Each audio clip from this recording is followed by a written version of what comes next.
Anyway, just a short rejoinder with regards to the statement made by former DG Wilkins. DG Wilkins, you mentioned that certain Alan Lin and Lee Wen Chong is not one and the same. Mr. Chair, kasi nakakuha ako ng... Hindi, ano lang po, yes or no lang po muna. Before you explain. Sa image Do you identification... confirm, sandali po, ang question ko kasi, do you confirm that you have a conclusion that Lee Wen Chong and Alan Lin is not one and the same? Yes or no lang po?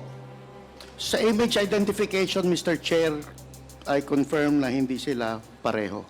Now, ang tanong, dito, saan na pa nakita mo? Yes, Mr. I have that. Actually, Mr. Chair, ako yung gumawa ng image na yan eh. Yung nasa inyo ngayon, yan yung ipinresent ko, Mr. Chair, sa Malacanang. So, pinagkumpara ko lang naman yung dalawa, Mr. Chair. Napakalaki ng diferensya. Hindi, ganito po. Do you have an holdings during your time with Alan Lin? Come again, Mr. Chair. Do you have holdings with Alan Lin and Lee Wen Chong? Yung kay Alan Lim, Mr. Chair, yun yung involved siya dun sa clandestine laboratory ng Cavite. Kay Lee Wei Chong, Mr. Chair, wala akong idea. Hindi, kaya nga eh. Kaya nga, just like kay Michael Yang, wag muna mag-conclude. Diba? That is not conclusive kasi ang katulad kay Michael Yang now, there are proof, no? When we started investigation in my committee, doon sa Mexico, Pampanga, and then consequently, may investigation din doon sa dangerous drugs, lumabas na yung mga pangalan nila, pati yung initial na matrix, no? Kaya pumunta sa dulo doon yung Michael Yang, which says connected with Edita Yang and Willie Ong, doon po sa warehouse na ka-recover. Yes, Mr. Kaya I suggest the DG Wilkins, kindly please be diligent enough, no? Ingat lang po sa mga statements natin. Yes, Mr. Chair, sa ngayon, with what happened sa Congress, I believe Michael Yang is in... No, I'm talking about Michael Yang, tapos na po yun. You have already admitted kanina na during your time, wala kang holdings, but this time, medyo mayroon na. Yes, tama? Mr. Kaya, Chair. the same is true with Alan Lin, please. Yes, Mr. Chair. Para at least malinaw lang kasi yung mga statements mo mukhang conclusive. Yes, Doon sa nakita mo. Yes, Mr. Diba? Chair. Yes. Now, DG Lasso, with regards to Alan Lin and Lee Wen Ching, may ano ba kayong holdings? Your Honor, we were able to talk to a confidential informant. He's a reliable informant. When he talked to us, he hasn't even seen the presentation of Colonel Asierto before the Committee on Dangerous Drugs. When we took down what he was telling us, it confirms to some of the statements of Congressman Asierto. So, Colonel Asierto. sorry, Colonel Asierto, Your Honor. Like, for example, Your Honor, according to our informant, Alan Lin, whose picture was identified by Ms. Rose Lin as his husband, her husband rather, uses the names of Alan Lin, Alan Lim, Jeffrey Lin, Jeff Lin, Ayong, Wei Xiong Lin, Lin Wei Xiong, Lin Wei Xiong, Wen Li Chen. Mr. Chair, is Rose Nono Lin listening to what General Lasso is saying? Are you listening to what General Lasso is saying? Sorry po.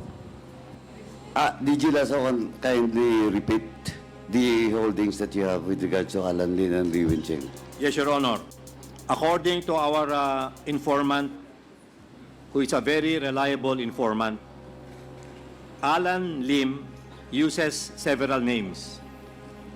Alan Lin, Alan Lim, Jeffrey Lin, Jeff Lin, Ayong, Wei Xiong Lin, Lin Wei Xion, Wen Li Chen.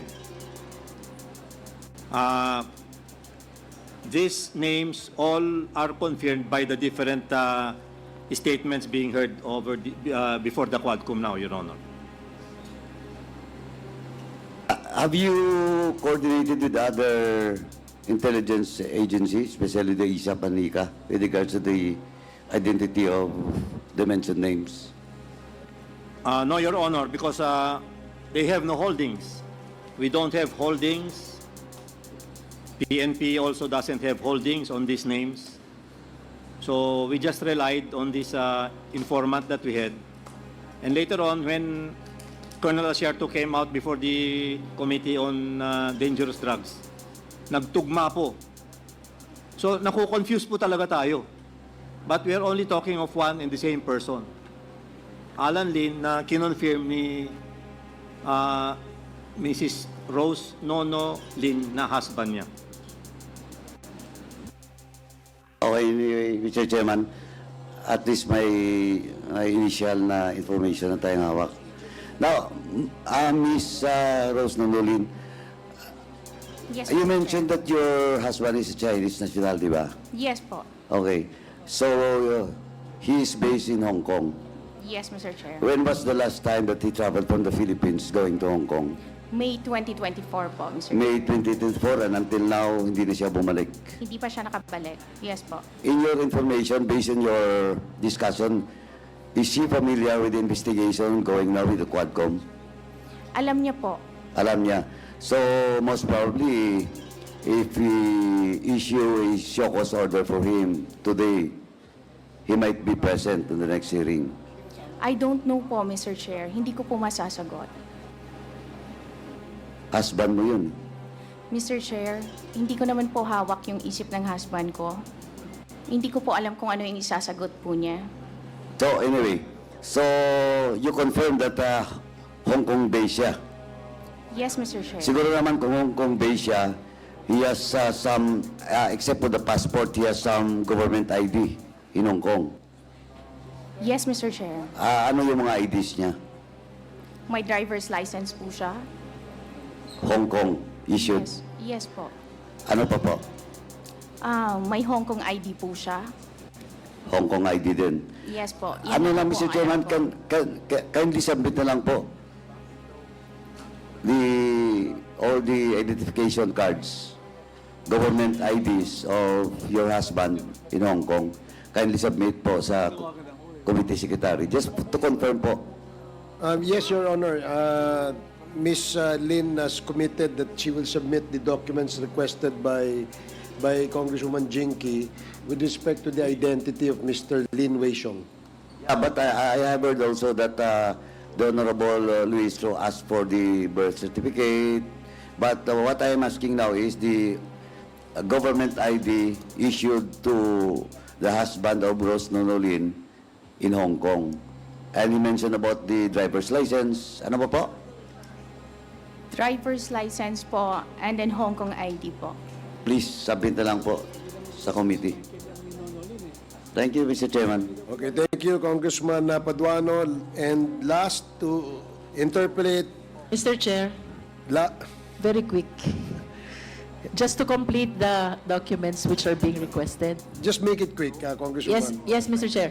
May I move that we request also with the Bureau of Immigration for travel records for the past 10 years of one Alan Lim, one Wen Li Shen, and one Wei Xiong Lin. Thank you, Mr. Chair. Thank you, Congresswoman Jinky. COMSEC, please take note and coordinate with the agencies concerned. Now, the last to recap, Your Honor, Yes. according to our informant, we don't have information that he uses a Chinese passport.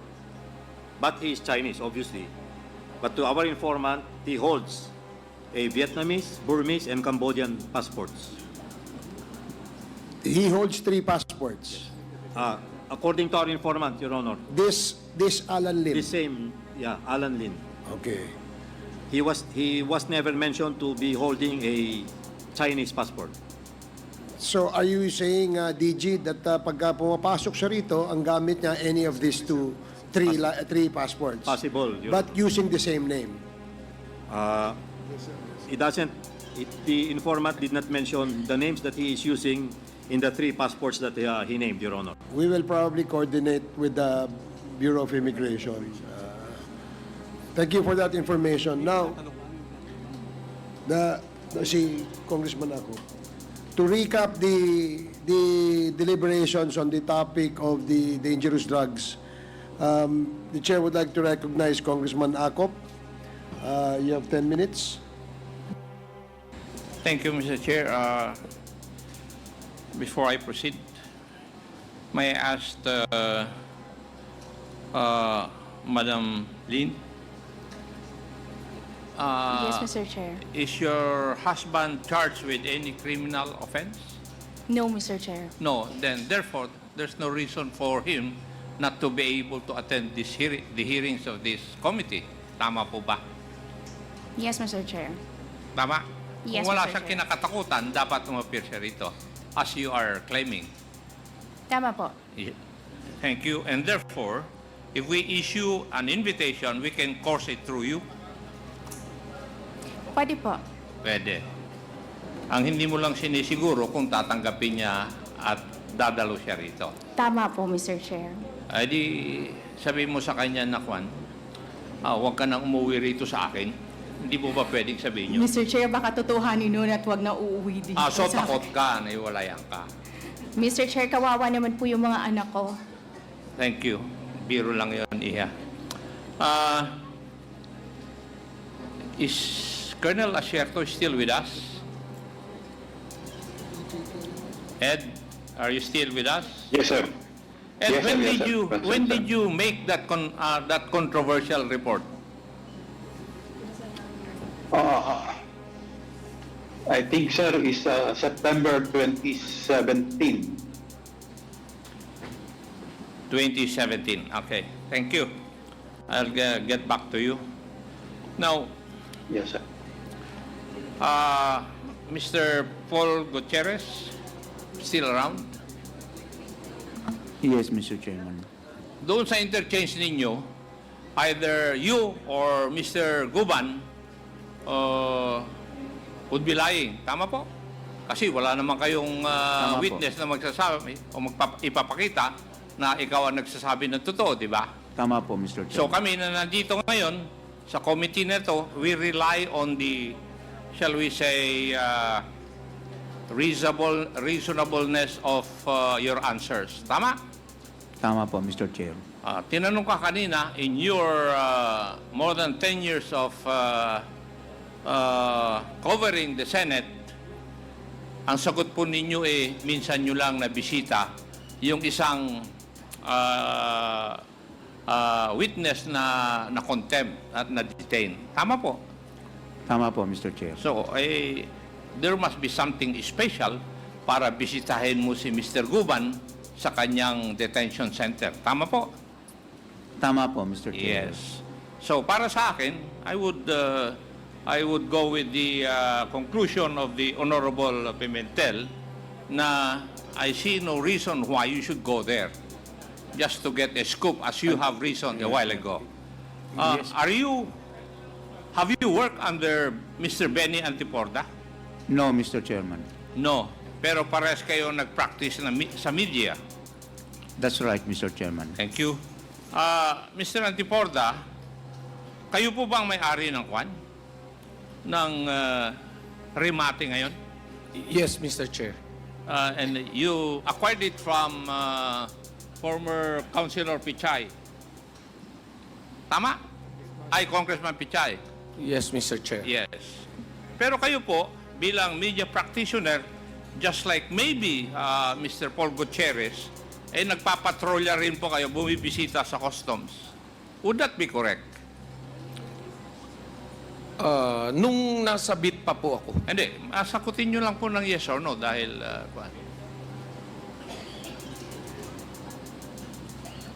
Tama po? Mr. Chair, pwede ho mag-explain ng konti? Dati po kasi nasa anti-smuggling po ako nung napunta ho ako sa gobyerno, kaya nakikita rin po ako sa customs dati. But nung wala na po ako ron, hindi na po ako pumupunta ng customs. So, after after leaving the media, hindi na po kayo naging player sa customs. I'm not in any way a player of customs. I'm an operative year 2007 po. Operative ng? Presidential Anti-Smuggling Group po. Director po ako noon ng SOG. Oh, kasi may nag-text sa akin na aking bubuwit eh. Yun po ang sinabi. Now, Gerald Wilkins, may I know how long or what was the first time that you were assigned to PDEA?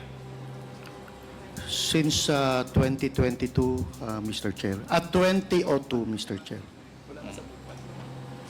2002. And when did you become the head of PDEA? 2020, Mr. Chair. 2020. Okay. Thank you. Kasi, itong istoryang ito ay isang istorya ng 5 magkakaibigan na parehas ang trabaho. They were working for government. Si Colonel Asierto, si Captain Pirote, si Colonel Fajardo, Mr. Guban of Customs, at isang PNCO named Jerry. They knew each other because of their work. But because of a life-changing report made by Colonel Asierto, where he made some allegations insofar as the former mayor and former president is concerned. Would that be correct, Colonel Asierto? Yes, sir. Yes. May I know why you made that report?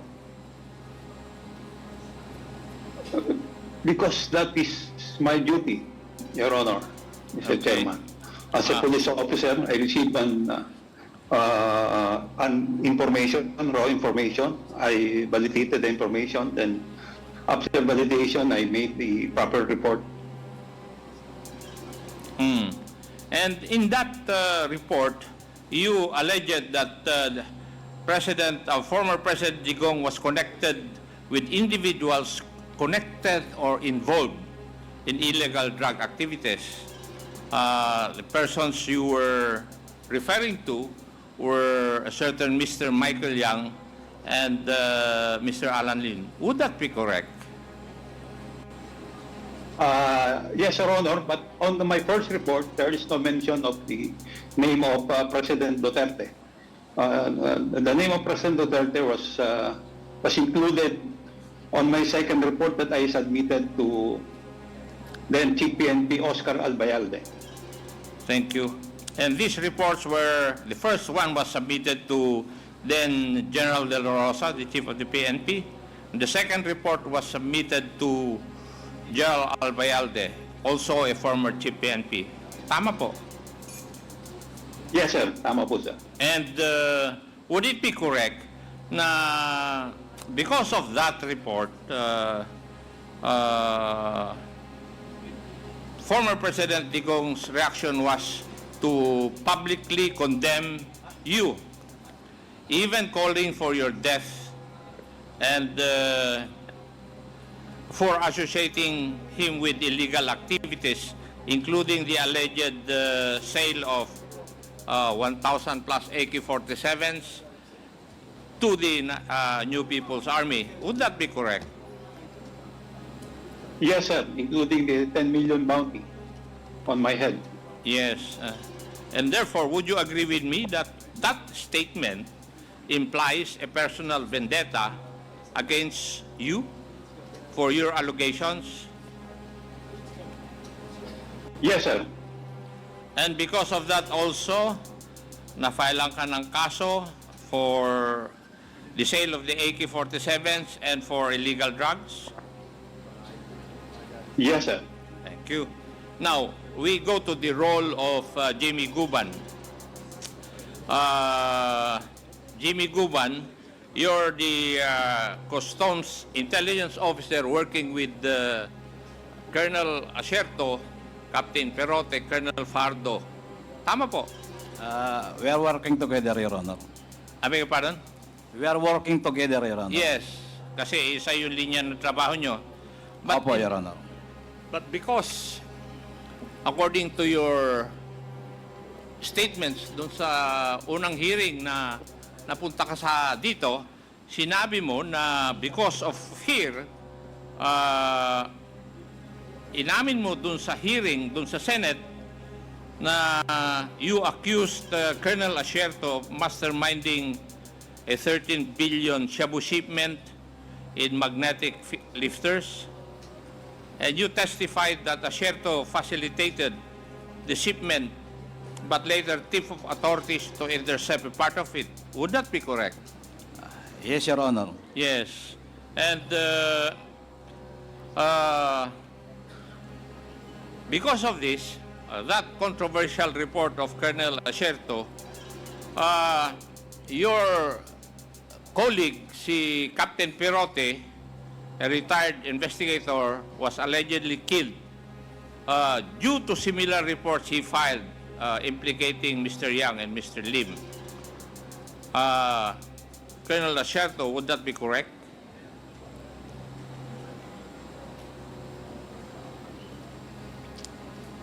Ed?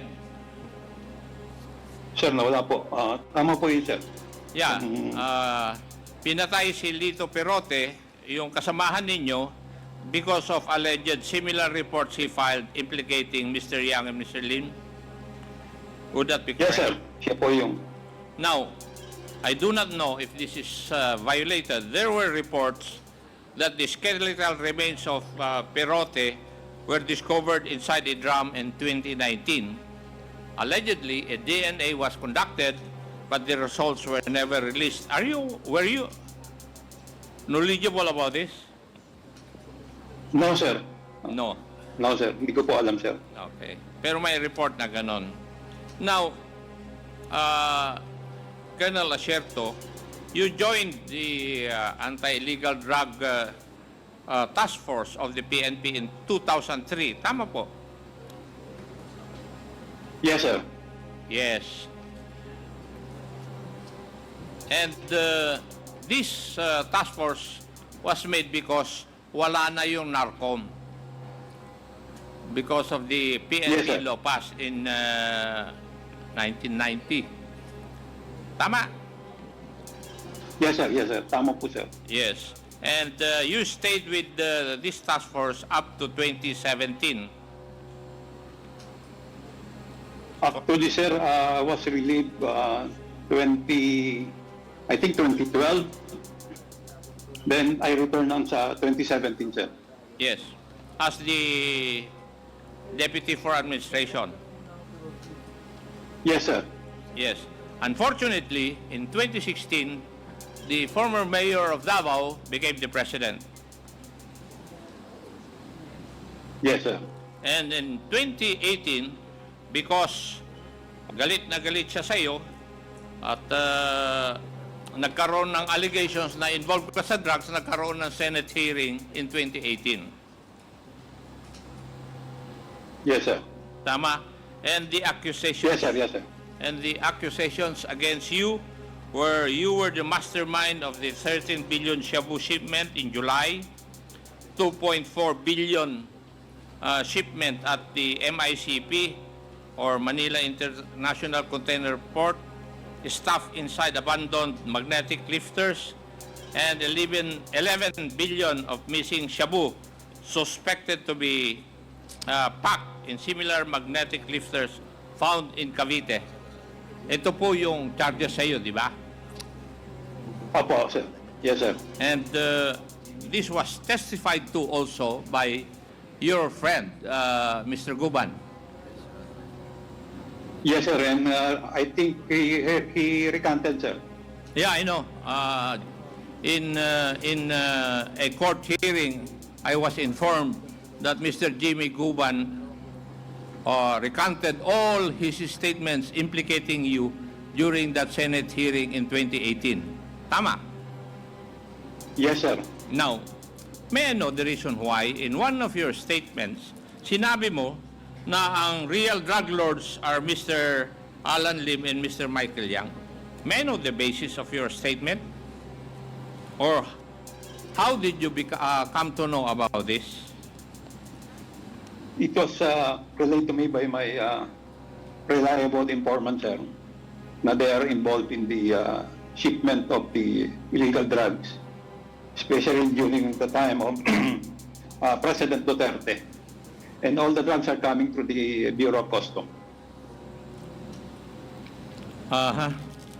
Thank you. And Jal Wilkins Villanueva, you were with PIDEA in 2002 and you became the head in 2020. Tama po? Yes, Mr. Chair. And during that stint of yours, have you ever heard of the involvement of Mr. Michael Yang and Mr. Alan Lim sa illegal drugs? Only Alan Lim, Mr. Chair, and not no Michael Yang, Mr. Chair. Up to 2022, when you became the PIDEA head? Yes, Mr. Chair, kasi wala, Kasi, hindi siguro, ko, sige, kasi sir, wala ako natanggap na information, Mr. Chair eh. ang napakahina ng information nyo ng kwan, ng PIDEA. Because in 2010, I became a congressman. And 2016, nandito ako, alam ko na na-involved si Michael Yang. 2016, Mr. Chair, is nasa Region 10 ako, Mr. Chair. Kaya nga, sinasabi ko nga, from 2002 up to 2022, nasa PIDEA ka. Yes, Mr. Chair. And yet, you tell me na hindi ka man lang nakareceive ng information ng involvement ni Mr. Yang, specifically from 2016 to 2022, dahil takot kayo na maglagay ng report na si Mr. Michael Yang ay involved sa illegal drugs. Why? Kasi alam ninyo na malapit siya kay former President Digong. Lahat naman kayo nun, takot yun. Takot kayo eh. And do not tell me na hindi totoo yun. Kaya ngayon nga lumalabas ito eh. Dahil ngayon, ang mga tao hindi takot. And now, hanggang ngayon, takot ka pa rin. Tapos pinagyayabang mo, you have a name to protect for your children. I do not believe that. Thank you, Mr. Chair. Yeah, thank you, Congressman Akop.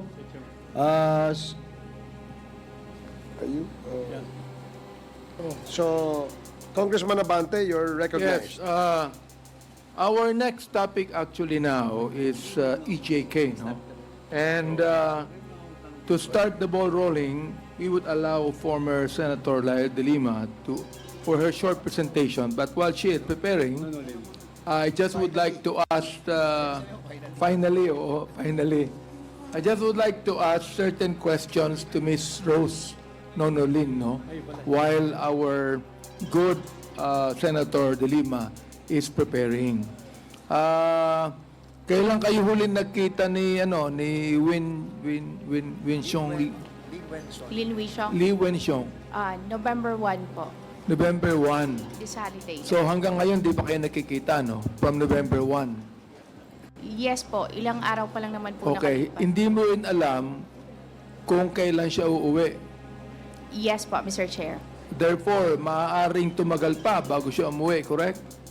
Hindi ko po masasagot kung maaaring tumagal pa o... Maaaring tumagal o hindi. Yes Di ba? po. Okay. So, ibig sabihin, sa hindi niyong pagkikita ng mga ilang linggo, maaari mo ring sabihin na hindi mo masyadong kilala ang asawa mo. Mr. Chair, hindi naman... Kilala mo ba siya? Yes, Mr. Chair. Kilala mo ang lahat ng kanyang business transaction? Hindi po. Wala siyang tinatago sa'yo? Sinasabi ba siya sa'yo lahat? Hindi. Mr. Chair, kung ano po yung gusto niya Kaya sabihin. nga, yes or no lang. Kilala mo ba siya talaga? Sapagkat hindi naman kayo nakikita palagi. Oo.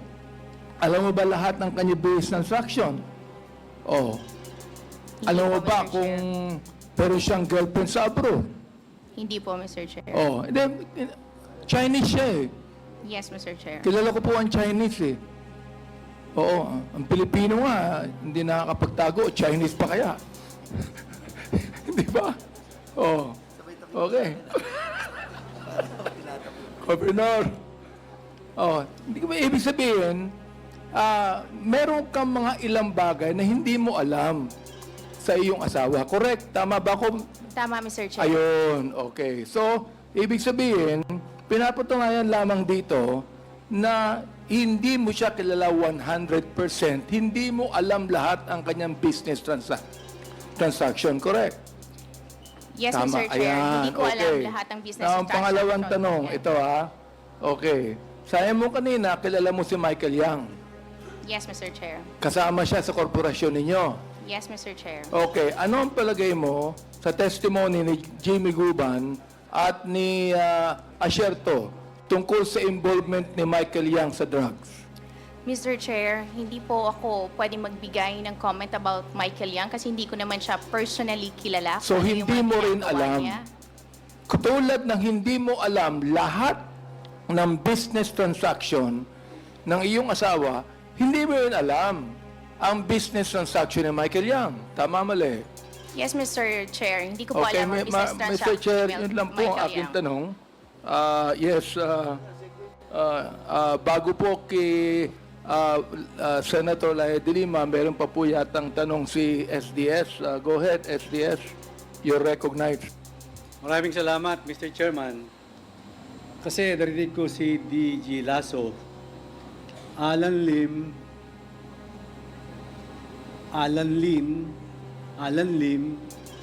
also known as Jeffrey Lim and Jeff Lin, Ayong, Wenxiong Lin Wenxiong, Li Chen. Isang tao lang po to, Ma'am Rose Nonolim. Mr. Chair, hindi po. Well, anyway, si DG Lasso na ang sasagot niyan. My number 2 question. Sagutin mo lang ako kung tama o hindi. Si Alan Lim, nandito, at saka si Michael Yang, magpinsan. Hindi, Mr. Chair. Sigurado ka? Yes, Mr. Chair. Pag napatunayan ko, anong gagawin ko sa'yo?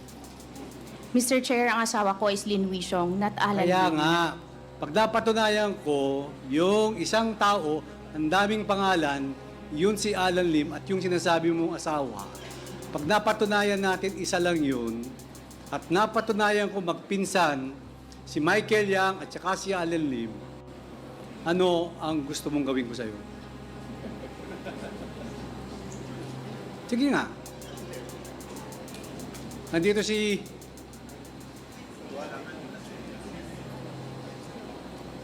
Salita ka na. Hindi ko alam, Mr. Chair, kung ano yung gusto niyo pong gawin. Pero hindi mo ina-admit na magpinsan si Alan Lim at saka si Michael Yang. Magpinsan po in what degree, Mr. Chair? Basta magpinsan. Alam mo naman yung magpinsan. Pilipina ka naman, di ba? Iko-confirm ko po kung magpinsan po sila. Ilang years na kayo magkasama ni Mr. mo? Hindi ko natatawagang Alan Lim. 15 years po. 15 years. Hindi mo alam kung anong relasyon ni Michael Yang at saka ni Alan Lim. Alam ko lang po, business partner po sila. Marunong bang mag-English si Michael Yang? Hindi ko po siya narinig na nag-i-English dahil hindi po naman po kami nagkakausap ng matagal. Ang asawa mo, marunong mag-English. Hindi po siya marunong mag-English, Mr. Chair. Di ba nakita mo yung picture? Nasa gitna si dating Pangulo. Tapos nasa isang side si Michael Yang. Nasa right side si Michael Yang. At saka si Alan Lim. Hindi marunong mag-Chinese si Presidente, si former President. Hindi marunong mag-English si Michael Yang. Sinong interpreter nila? Hindi ko po alam that time kung sino ang interpreter po nila nung pumunta po Yung sila. asawa mo magaling mag-English. Hindi po. Marunong mag-Chinese. Chinese po talaga siya. Kaya nga, marunong mag-Chinese hindi marunong mag-English. Opo, tama po, Mr. Dalawa Chair. yan. Tandaan mo yung tinanong ko sa'yo, ha? Magpinsan ba si Michael Yang at si Alan Lim? That's number 1 question. Number 2, hindi ba talagang marunong mag-English ang asawa mo, puro Chinese? Yun ang tandaan mong dalawang tanong ko sa'yo. Magkikita pa tayo sa susunod na hearing, mag-research ka. Otherwise, nandito si Congressman Paduano.